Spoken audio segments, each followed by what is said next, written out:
22 heures sur Télé Djibouti. Bonsoir à toutes et à tous si vous nous rejoignez sur notre antenne. Au sommaire de ce journal. Ouverture du sommet Union européenne-Union africaine. Le chef de l'État a pris part au sommet.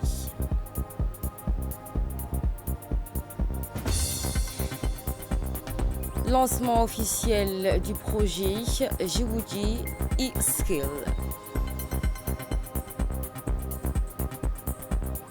Et nous verrons nouvelles du monde de l'ONU qui s'engage à garantir une présentation efficace des pays en développement. Bonsoir à toutes. Les dirigeants africains et européens se sont réunis ce matin à Luanda, la capitale de l'Angola, au sommet Union africaine-Union européenne. Ce sommet qui va durer 2 jours durant a pour objectif de renforcer les liens économiques et politiques entre les deux continents. Plus de 80 chefs d'État et de gouvernement, dont le président de la République, son Excellence Ismaël Omar Guelleh, a participé donc à ce sommet qui coïncide avec la célébration du 25e anniversaire du partenariat Union africaine-Union européenne. Les dirigeants des deux continents entendent donc redéfinir leur coopération dans les domaines stratégiques comme la paix, le commerce, la santé et le multilatéralisme. Selon donc les estimations, les experts et analystes publiées en 2023, l'Union européenne demeure le premier partenaire commercial de l'Afrique avec des échanges commerciaux. C'est donc l'ouverture de ce sommet à Luanda, la capitale de l'Angola. Des services ayant atteint donc jusqu'à 538 milliards de dollars, ce qui reflète le poids croissant stratégique de l'Afrique, riche de son ressources minérales et son potentiel énergétique. Sous l'égide du président de la République, son Excellence Ismaël Omar Guelleh, la République Djibouti s'impose comme acteur majeur en tant que continent africain qu'à l'échelle mondiale, position privilégiée qui s'explique grâce à sa position géostratégique et son rôle pour la promotion des domaines stratégiques, notamment la promotion de la paix, de la stabilité, de l'intégration économique et la transition énergétique, ainsi que l'usage du dialogue pour les résolutions des différents objectifs auxquels adhèrent pleinement l'Union africaine et l'Union européenne.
Et en marge de sa participation au 7e sommet de l'Union africaine-Union européenne qui se tient à Luanda, en Angola, le président de la République, son Excellence Ismaël Omar Guelleh, a adressé un discours mettant en avant les enjeux de la paix, de la sécurité, du multilatéralisme au cœur des relations entre l'Afrique et l'Europe. Écoutons la première partie. Louange à Dieu, que la paix et la bénédiction soient sur le prophète, sa famille et ses compagnons. Monsieur les co-présidents, mesdames et messieurs les chefs d'État et de gouvernement, Madame la Présidente de la Commission de l'Union européenne, Monsieur le Président de la Commission de l'Union africaine, Mesdames et Messieurs, permettez-moi avant toute chose de remercier mon frère et président de la République d'Angola, João Lourenço, ainsi que le peuple frère angolais pour l'accueil chaleureux qui nous a été réservé depuis notre arrivée, ainsi que pour l'organisation exemplaire de cette rencontre. C'est avec un plaisir et un optimisme renouvelé que je prends part à ce 7e sommet Union européenne, Union africaine, ici à Luanda. Les assises de ce 7e sommet interviennent à un moment où nos deux continents sont confrontés à des défis majeurs, mais elles offrent également des opportunités déterminantes pour l'avenir de nos peuples. Je salue ici la volonté politique engagée de concertation et de coordination qui nous anime et qui nous réunit ici aujourd'hui. Depuis le 6e sommet Union européenne, Union africaine de Bruxelles en 2022, qui a marqué le lancement de la vision commune 2030, nos relations avec l'Union européenne ont franchi une étape décisive. Cette vision constitue aujourd'hui la feuille de route stratégique d'un partenariat modernisé, équilibré et orienté vers des résultats concrets dans un monde marqué par la fragmentation géopolitique, l'érosion du droit international et la multiplication des crises. L'Afrique et l'Europe doivent demeurer les défenseurs résolus d'un multilatéralisme renouvelé, inclusif et efficace. Nous partageons la responsabilité de préserver un ordre international fondé sur des règles, la coopération et le respect des souverainetés. Messieurs les coprésidents, je voudrais ici aborder un sujet qui engage directement la stabilité internationale, à savoir la sécurité de la mer Rouge. Cet espace maritime n'est pas un simple couloir logistique. Il représente une artère vitale du commerce international, un pivot de la sécurité énergétique et un point de jonction stratégique entre l'Europe, l'Asie et l'Afrique. Vous êtes tous conscients, depuis la fin de l'année 2023, la navigation dans la mer Rouge fait face à des menaces graves, notamment des attaques armées contre les navires, des tensions régionales persistantes et une résurgence de la piraterie dans le golfe d'Aden. Ces actes ont perturbé les chaînes d'approvisionnement internationales, accru les coûts du transport maritime et fragilisé les économies des deux continents. Djibouti, situé au cœur du détroit de Bab el-Mandeb, assume pleinement ses responsabilités d'État riverain. Cependant, nous rappelons que la stabilité et la sécurisation durable de la mer Rouge ne pourraient être obtenues que par une approche collective, structurée et inclusive, fondée sur une coordination étroite entre l'Union africaine et l'Union européenne. La sécurité de cette voie maritime stratégique doit devenir une priorité conjointe. En effet, il souligne dans son discours ce contexte international marqué par des profondes mutations et la nécessité d'une coopération renforcée entre les deux continents. Réécoutons la relecture de Samter Saïd. Djibouti tient à souligner le rôle déterminant de cette organisation pour la paix et la stabilité de la Corne de l'Afrique. En 2022 et 2025, notre région a été profondément affectée par la guerre au Soudan, la situation fragile au Soudan du Sud, la pression migratoire avec près de 300 000 migrants sur notre territoire, ainsi que la résurgence de l'insécurité maritime. Face à ces défis, l'IGAD demeure la plateforme régionale la plus crédible pour la médiation, la diplomatie préventive, l'alerte précoce, la sécurité frontalière, l'intégration régionale. Nous appelons nos partenaires européens à renforcer leur appui en cohérence avec les inclusions et les conclusions du dialogue Djibouti-Union européenne de mars 2024 et des engagements pris lors des consultations de mai 2025. Enfin, nous ne pouvons plus nous permettre de répondre à nos défis communs par des actions fragmentées ou ponctuelles. Ce sommet doit être un moment de lucidité, de responsabilité, un moment qui permette de redéfinir les bases d'un partenariat renouvelé, qui mette au centre de l'investissement stratégique la transformation économique. La République de Djibouti demeure pleinement engagée à œuvrer avec l'ensemble de ses partenaires africains et européens afin de faire du partenariat Union africaine-Union européenne un modèle de coopération moderne, équilibré et anticipatif. Je vous remercie. La rencontre du président de l'État avec le président français en marge de sa participation de l'Union africaine et de l'Union européenne. Les deux chefs d'État ont échangé au cours de cette rencontre les liens de fraternité et de coopération qui lient notre deux pays.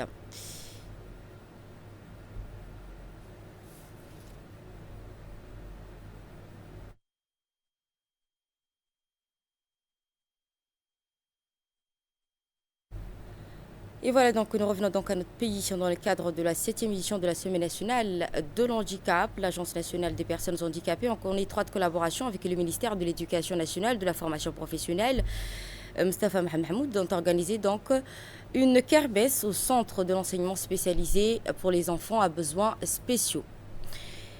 Cette activité festive et inclusive s'inscrit dans la dynamique nationale visant à promouvoir l'éducation, l'intégration et l'épanouissement des enfants en situation de handicap. Elle a permis de valoriser leurs talents et renforcer leur confiance et sensibiliser ainsi le public à l'importance d'un environnement éducatif et adapté. La kermesse s'est déroulée en présence du ministre de l'Éducation nationale et de la profession professionnelle, Moustapha Mohamed Mahmoud, et du directeur général de l'NPH, Douali Saïd Mahmoud, ainsi que la directrice du centre de l'enseignement spécialisé pour les enfants à besoins spéciaux. Leur participation a témoigné de l'engagement constant des autorités nationales en faveur de la promotion des droits des personnes handicapées et du développement de l'éducation. Cette cérémonie a réuni les responsables de l'NPH et les hauts cadres d'IMEFOB et l'ensemble du personnel du centre. Cette journée conviviale s'est déroulée dans une ambiance festive, rythmée par des activités ludiques, culturelles, pédagogiques. Elle a offert donc aux enfants un moment de joie, de partage et renforcé ainsi les liens entre les familles et les éducateurs et les institutions partenaires.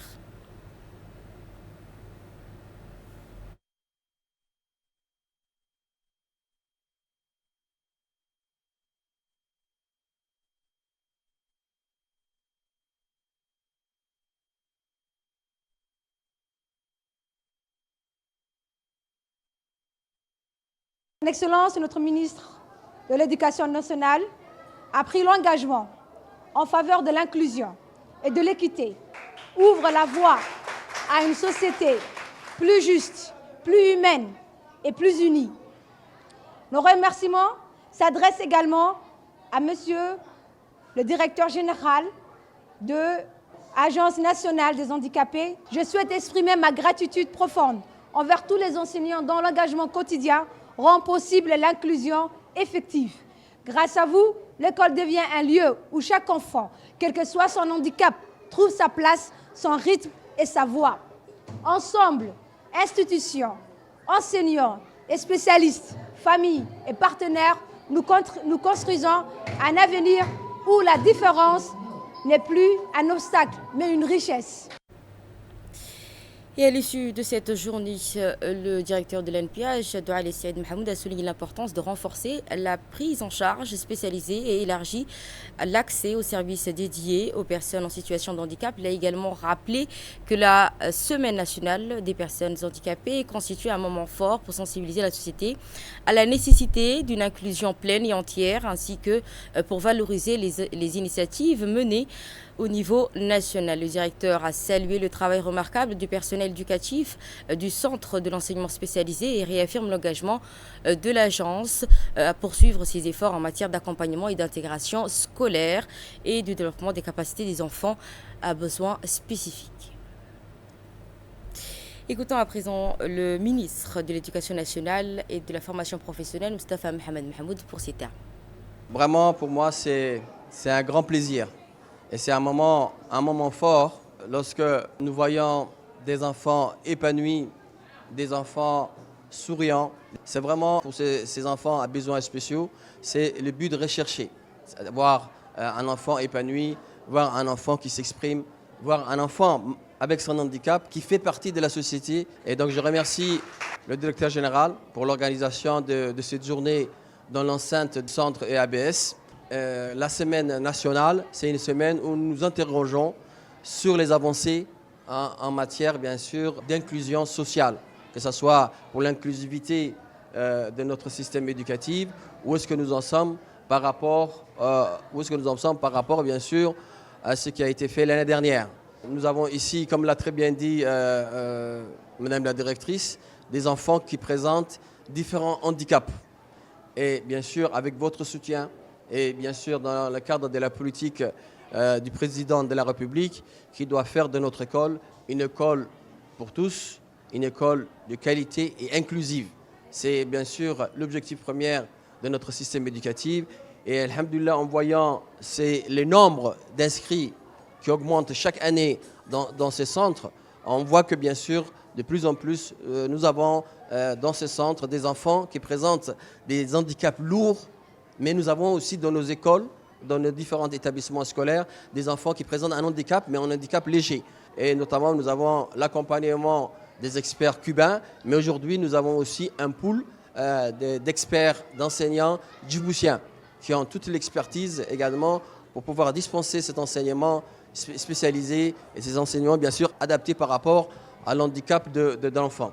Il n'est pas facile de diriger un centre de ce type, donc je voudrais féliciter la directrice du centre, féliciter également les équipes qui l'accompagnent, les équipes d'encadrement qui l'accompagnent et qui la soutiennent, mais également les corps enseignants. Donc vraiment, ce qui est en train de se faire ici, Monsieur le Directeur Général, c'est quelque chose d'exceptionnel. Monsieur le Directeur Général, une bonne semaine, Inch'Allah, parce que cette semaine, c'est une semaine de sensibilisation, c'est une semaine d'information, c'est une semaine de remise en question par rapport à nos avancées. Et Inch'Allah, nous allons la clôturer en beauté, en présence du Président de la République qui va parrainer la fin de cette semaine, Inch'Allah. Toujours en marge de la 7e édition de la Semaine nationale de l'handicap, l'Agence nationale des personnes handicapées, en étroite collaboration avec Qatar Charity, a organisé ce matin une cérémonie officielle de remise des clés des motos tricycles destinées aux personnes à besoins spéciaux. L'événement s'est tenu sur le site de Haramous dans une atmosphère empreinte de solidarité, d'inclusion et de soutien envers les personnes en situation de handicap. Cette initiative s'inscrit dans la continuité des efforts déployés par l'agence et ses partenaires pour promouvoir l'autonomie, faciliter la mobilité et améliorer ainsi les conditions de vie des bénéficiaires.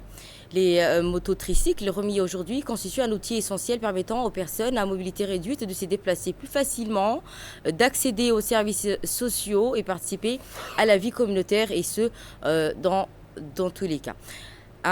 La cérémonie s'est déroulée donc en présence de Ali Saïd Mahmoud, directeur de l'ANPH, le consul de l'État du Qatar Charity, ainsi que la représentante de Qatar Charity Humanitaire, Madame Ghada Ezzeldine Ahmed, directrice du bureau. Ainsi, la remise de ces tricycles marque un moment fort de la 7e édition de la Semaine nationale des personnes handicapées et illustre la dynamique positive des partenaires dans les services d'une société inclusive et équitable.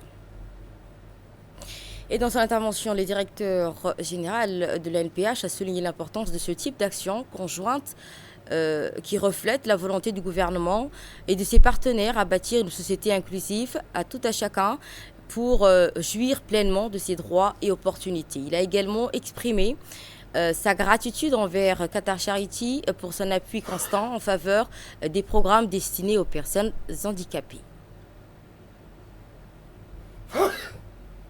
Solidarité à présent placée sous le patronage de Mme Olofa Ismail Abdo, ministre des Affaires sociales et des solidarités. L'ADDS a organisé une cérémonie de remise de certificats à l'intention des maires, conseillères et des agents communautaires ayant achevé une formation portant sur la nutrition, la santé maternelle et infantile, l'animation sociale ainsi que la sensibilité des jeunes à la santé sexuelle et reproductive, à la prévention des drogues, du CAT et autres thématiques connexes. L'événement s'est déroulé au sein de l'Union nationale des femmes djiboutiennes dans le cadre de la mobilisation des communautés dans une meilleure nutrition. Mise en œuvre par la DDS grâce au financement du gouvernement japonais, au total 135 participantes ont bénéficié de cette formation. La cérémonie haute en couleur a réuni une large éventail d'autorités. Parmi les personnalités présentes figuraient la représentante de la Banque mondiale, celle du PAM, l'ambassadeur du Japon, le secrétaire général du ministère de la Santé, le directeur général de la DDS, la vice-présidente de l'Assemblée nationale, la maire adjointe, ainsi que de nombreuses maires, conseillères et agents communautaires. Dans le cadre du projet Mobilisation des communautés pour une meilleure nutrition, financé généreusement par le Fonds social de développement du Japon et administré par le groupe de la Banque mondiale. Au nom du groupe de la Banque mondiale, nous saluons vivement les efforts et l'engagement de toutes ces parties prenantes. Le projet mis en œuvre par la DDS s'inscrit pleinement dans la stratégie du gouvernement visant à renforcer le capital humain et à améliorer la nutrition des populations djiboutiennes, la santé maternelle, infantile et juvénile. Il reflète également l'engagement fort de Djibouti à investir dans les premières années de la vie, une période cruciale pour le développement cognitif et physique des enfants. Voici l'intervention de la secrétaire générale de l'Union nationale des femmes djiboutiennes. Nous célébrons aujourd'hui l'engagement de celles et ceux qui œuvrent chaque jour au cœur de nos communautés en étant au plus près des familles, des femmes et des enfants. Cette formation menée dans le cadre du projet de mobilisation communautaire pour une meilleure nutrition illustre notre volonté commune de renforcer les compétences communautaires et d'améliorer la santé et le bien-être des populations. Elle a été rendue possible grâce à la collaboration exemplaire entre nos institutions. Je tiens à exprimer notre profonde gratitude au ministère des Affaires sociales et de la Solidarité ainsi que la DDS, partenaires clés du projet dont le leadership et la présence sur le terrain ont été déterminants dans la mise en œuvre du projet. Je salue également l'engagement constant du ministère de la Santé dont les organes techniques ont formé un appui précieux pour le transfert de compétences. Voici à présent l'intervention de l'ambassadeur du Japon et le secrétaire du ministère de la Santé. Grand plaisir pour moi d'être parmi vous aujourd'hui pour cette cérémonie de clôture de formation. Je tiens spécialement à exprimer ma sincère gratitude à tous ceux qui sont concernés pour la réalisation de cette formation. Ce projet est financé à l'auteur de 2,5 millions US$ à travers des fonds japonais de développement social et mis en œuvre par la Banque mondiale, témoigne de l'engagement du Japon dans l'amélioration de la situation nutritionnelle et de la santé des enfants et des mères à Djibouti. Cette initiative s'inscrit pleinement dans le cadre de la déclaration de Yokohama, adoptée lors du TICAD 9 en août dernier, dans laquelle le Japon a réaffirmé son engagement à améliorer la situation reproductive, maternelle, néonatale et infantile, ainsi que renforcer le système de santé en Afrique. C'est un honneur pour moi de participer aujourd'hui à cette cérémonie qui marque la fin de la formation des mères conseillères et des agents communautaires dans le cadre du projet Mobilisation des communautés pour une meilleure nutrition, mis en œuvre par l'ADDS et financé par le gouvernement du Japon, que je remercie ici, avec qui nous entretenons de très bonnes relations. Chères mères conseillères et agents communautaires, vous avez suivi une formation avec sérieux et engagement. Grâce à ce projet, vous êtes désormais mieux outillés pour aider vos familles, vos voisins à améliorer leur alimentation et leur santé. Vous devenez des actrices et des acteurs de santé dans vos quartiers et de véritables ambassadrices de la nutrition. Votre rôle est essentiel car vous êtes proche des familles et vous comprenez leurs besoins. Ce projet nous rappelle un principe fondamental. Les soins de santé primaires exigent de partenariats solides et une approche intégrée. Voici à présent l'intervention de la vice-présidente et présidente de l'Assemblée nationale par intérim, Mme Safia Almi, qui a appelé à tous les participants à profiter de leur formation. Avec une grande fierté que je m'adresse à vous aujourd'hui, à l'occasion de la clôture de cette formation axée sur le dépistage précoce de la malnutrition chez les enfants. En ma qualité de représentante du peuple, couplée à une longue expérience de professionnels de santé, il va de soi que ces thématiques capitales de la malnutrition trouvent un écho en moins. La problématique est également au cœur des réflexions politiques et des programmes de santé publique. Sur le terrain, j'ai pu constater combien le dépistage précoce et le suivi régulier sont essentiels pour protéger la vie et le développement de nos enfants et adolescents. En effet, un enfant malnutri prend un mauvais départ dans la vie. Cela représente un lourd handicap pour sa vie et pour l'ensemble de la société. Voici à présent l'intervention de la ministre des Affaires sociales et des Solidarités qui félicite les lauréats et rend hommage à la présidente de l'UNFD. Mesdames et messieurs, permettez-moi tout d'abord de rendre un hommage appuyé à l'Union nationale des femmes djiboutiennes. Depuis sa création, cette institution emblématique accompagne avec constance et détermination le gouvernement dans la promotion du bien-être des familles, l'autonomisation des femmes et la protection des enfants. Sous le leadership éclairé de sa présidente, son Excellence Hajia Khadra Mahmoud Haït, l'UNFD n'a eu de cesse d'être un partenaire fiable, mobilisateur et profondément engagé pour les causes sociales.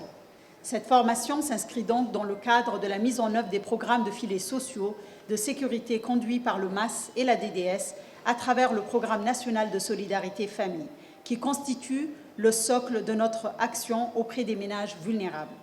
Ce programme vise à garantir la sécurité alimentaire, à réduire les vulnérabilités et à créer des conditions nécessaires, durables au capital humain, au profit des ménages les plus vulnérables. Ces ménages perçoivent un transfert monétaire trimestriel de 30 000 francs.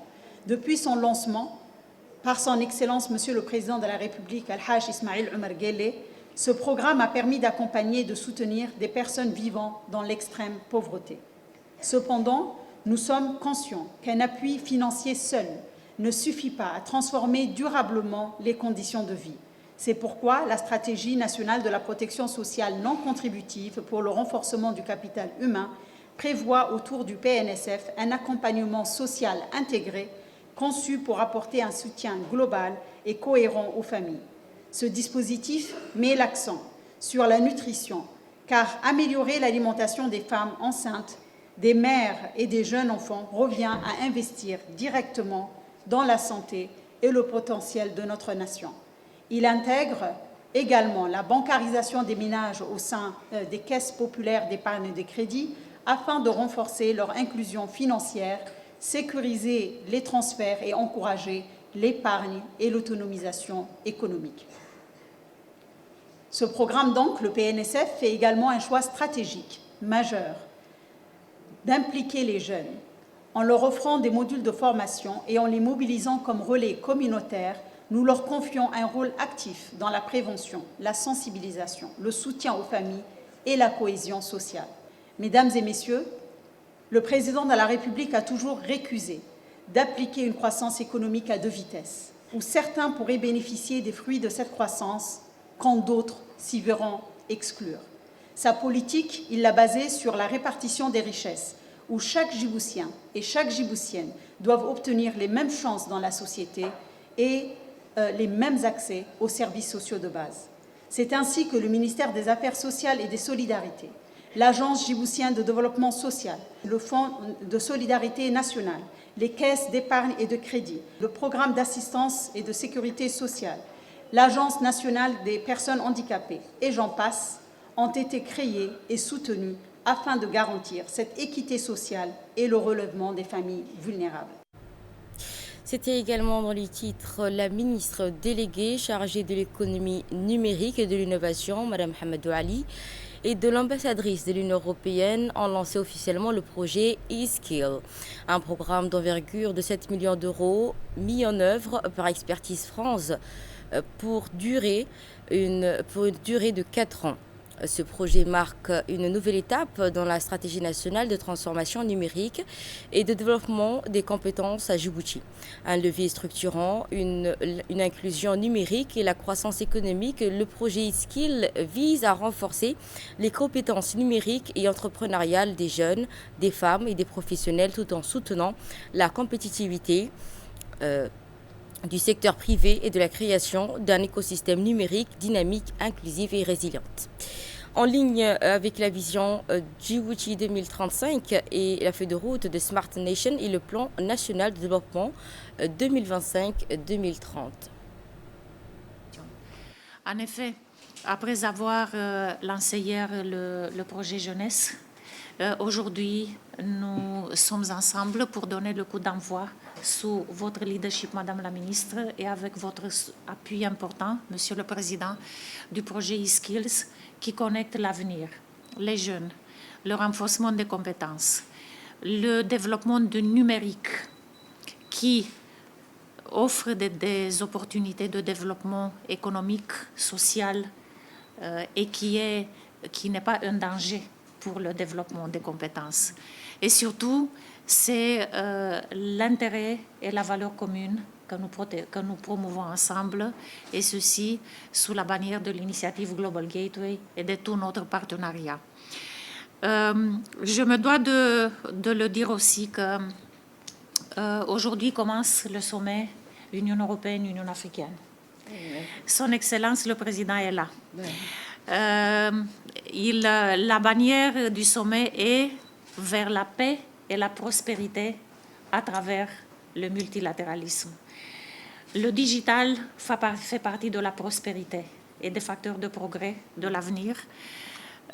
Et c'est pour cela que je pense que ce lancement aujourd'hui est d'autant plus symbolique, puisque à Djibouti, ce partenariat Global Gateway se concrétise dans beaucoup d'initiatives digitales.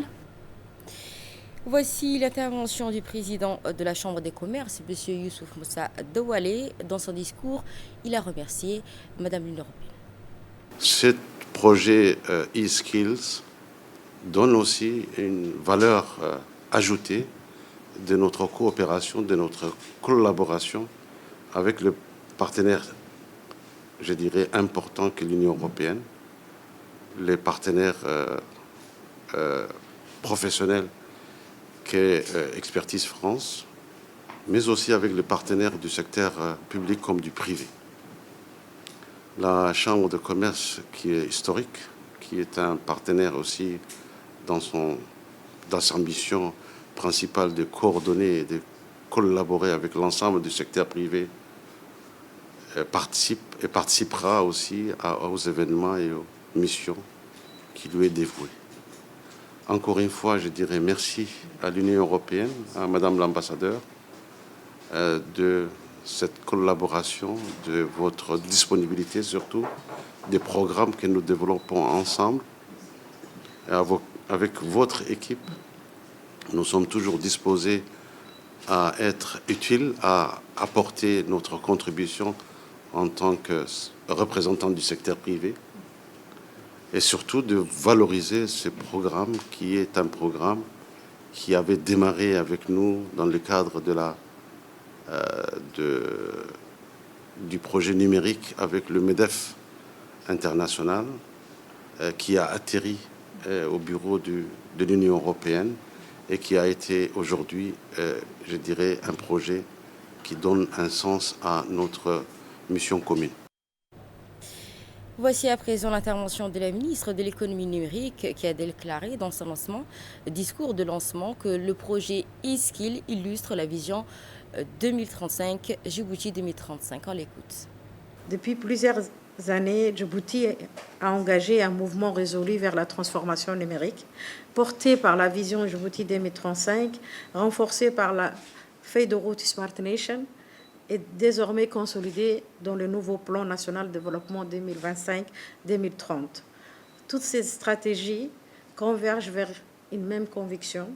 Aucune transformation numérique ne peut réussir sans un investissement massif dans les compétences humaines. Les enseignements tirés de notre livre blanc des compétences numériques confirment cette nécessité. Notre pays doit accélérer la montée en compétences de ses talents, qu'il s'agisse de jeunes formés ou non formés, en quête d'emploi, des femmes qui souhaitent entreprendre ou des professionnels appelés à s'adapter à des métiers en mutation profonde. C'est précisément dans cette perspective que s'inscrit le projet e-Skills. Grâce au soutien de l'Union européenne et à la mise en œuvre d'Expertise France, ce programme constitue une réponse structurée, cohérente et ambitieuse aux besoins identifiés dans notre écosystème. Il vise simultanément à renforcer l'employabilité, à stimuler l'entrepreneuriat, à améliorer les compétitivités des entreprises en diffusant les compétences numériques nécessaires aux métiers d'aujourd'hui et de demain. Au cœur du programme, le déploiement du Djibouti Code Campus. École 42, Djibouti marque un véritable saut qualitatif, une pédagogie innovante, gratuite et accessible à tous, qui ouvre enfin les portes de l'excellence numérique et une nouvelle génération. Bien plus qu'un campus, c'est un moteur d'accession sociale et d'employabilité qui préparera des talents capables de transformer durablement notre économie. L'ambition des skills est profondément inclusive. Grâce au déploiement des maisons du numérique dans les régions, nous rapprochons les compétences digitales de chaque citoyen des régions de l'intérieur. Un espace digital connecté sera mis à disposition des citoyens. Des espaces entièrement connectés offriront un accès direct aux outils, aux formations et aux services numériques dans chacune des régions. De plus, le projet renforce directement les capacités du secteur privé, en partenariat à travers la Chambre de commerce et les centres de ressources du secteur logistique. Santé à présent, le 18 et 20 novembre dernier, la République de Djibouti a accueilli la 3e édition du Forum africain sur le renforcement de la chaîne d'approvisionnement des produits de santé FARCAS, un forum pour booster la santé et l'autonomie pharmaceutique africaine. Réuni donc au Palace Kempinski, l'événement a été présidé par le Premier ministre Abdelrahman Mohamed et a rassemblé les ministres de santé des pays membres de l'Association africaine du Centre d'achat des médicaments, des directeurs généraux et experts internationaux, représentants d'organisations sanitaires et responsables de haut niveau venus de toute l'Afrique. Les discussions ayant disséqué donc les failles du système actuel, une dépendance chronique aux importations, les productions régionales encore timides et une impréparation face aux crises sanitaires futures, ou encore la nécessité d'intégrer pleinement l'approche One Health, ainsi qui relie donc la santé des humains à une capacité pharmaceutique. Dans son intervention d'ouverture, le Premier ministre a rappelé le caractère crucial de ce rendez-vous continental devant une assemblée composée de responsables politiques et institutionnels de premier plan. Il a souligné dans ce forum, dans son intervention, un moment charnière à l'aube de ce qui pourrait être le chapitre le plus transformateur. Au micro de notre confrère Hamza Mohamed, le nouveau président élu de l'Association africaine du Central d'achat des médicaments, Koniaté Ibrahim, est revenu sur les tenants et aboutissants de ces 3 jours d'édition du forum. Chaque année, nous initions un forum africain pour le renforcement de la chaîne d'approvisionnement en produits de santé. Ce forum a lieu en marge de notre Assemblée générale et se fait autour d'une thématique. Et cette année, la thématique était d'investir dans les chaînes d'approvisionnement de santé pour justement avoir une chaîne résiliente, forte, pour faire face donc aux différentes épidémies qui se présentent donc à notre continent. Les chaînes d'approvisionnement ont des problématiques communes. Ces problématiques vont d'abord aux problèmes de financement, de digitalisation, de logistique, de renforcement des capacités et également aux problématiques de rupture récurrente qui donc freinent leur mission, qui consiste donc à assurer la disponibilité continue et l'accessibilité des médicaments essentiels et intrants stratégiques sur l'ensemble de leur territoire. Nous sommes forts de 22 pays. L'objectif donc de ce forum est justement de partager les expériences, mais également de créer une plateforme d'échange avec les gouvernants, les décideurs, mais également les partenaires techniques et financiers. Et nous saluons d'ailleurs la présence à ce forum de l'OMS, de la Banque mondiale, le Fonds mondial, qui était présent et donc qui appuie nos États dans le renforcement de les chaînes de santé. Les centrales d'achat assurent la logistique pharmaceutique et il est important d'avoir des centrales d'achat fortes, résilientes, bien structurées, digitalisées, avoir un financement adéquat pour qu'elles puissent remplir pleinement leur mission d'apporter les médicaments jusqu'au dernier kilomètre, ce qui est d'ailleurs important pour garantir une bonne couverture sanitaire universelle à nos populations. Les conclusions déjà sont de plusieurs ordres. Les partenaires sont tous unanimes. La nécessité de la plateforme de partage, la nécessité de renforcer également les capacités des différents centres d'achat, la nécessité d'investir encore plus sur la digitalisation pour une meilleure sécurisation sanitaire au niveau de nos différents pays et la nécessité d'une vraie reconnaissance de l'ACAME comme étant l'outil d'expertise pour justement l'acheminement des médicaments dans nos différents pays. Cette reconnaissance par les chefs d'État, cette reconnaissance par l'Union africaine. Et nous avons donc décelé le prix de champion et je dirais d'avocat de l'ACAME à votre président. Et on le remercie d'ailleurs pour cet appui politique dont ont besoin donc les différentes centrales d'achat pour justement mener à bien leur mission de santé publique. 2 commissions ont eu lieu à l'Assemblée nationale. La première commission consistait sur l'économie générale et du plan, dirigée par Shalmaki Moussahari, a examiné le projet de loi numéro 193 de l'année 2025 portant sur l'approbation des comptes financiers de l'Office djiboutien de la propriété industrielle et commerciale, l'ODEPIC,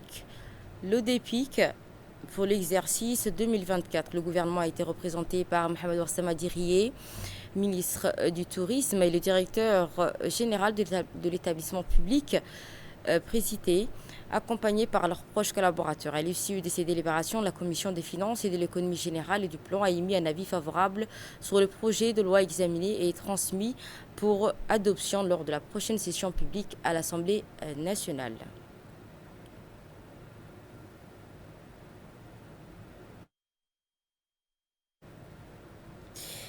Autre commission, l'examen de loi numéro 190 de l'année 2025, 9e ligne portant sur la création de chambre des notaires sous la présidence de Kaltoun Farah Saïd. La commission de la législation, de l'administration générale et des droits humains de l'Assemblée nationale s'est réunie en séance de travail lundi 24 pour l'examen du loi 190 de l'année 2025, une nouvelle portant sur la création d'une chambre des notaires. Le gouvernement a été représenté par Mohamed Ouassama Dirié, toujours ministre du Commerce et du Tourisme, et le procureur général de la République, Jamal Suleiman Adi. Et à l'issue des échanges, les membres de la commission ont procédé à une analyse approfondie et des dispositions proposées et une série de propositions et d'amendements ont été émis sur le projet de loi pour leur inscription à l'ordre du jour de la prochaine session publique de l'Assemblée.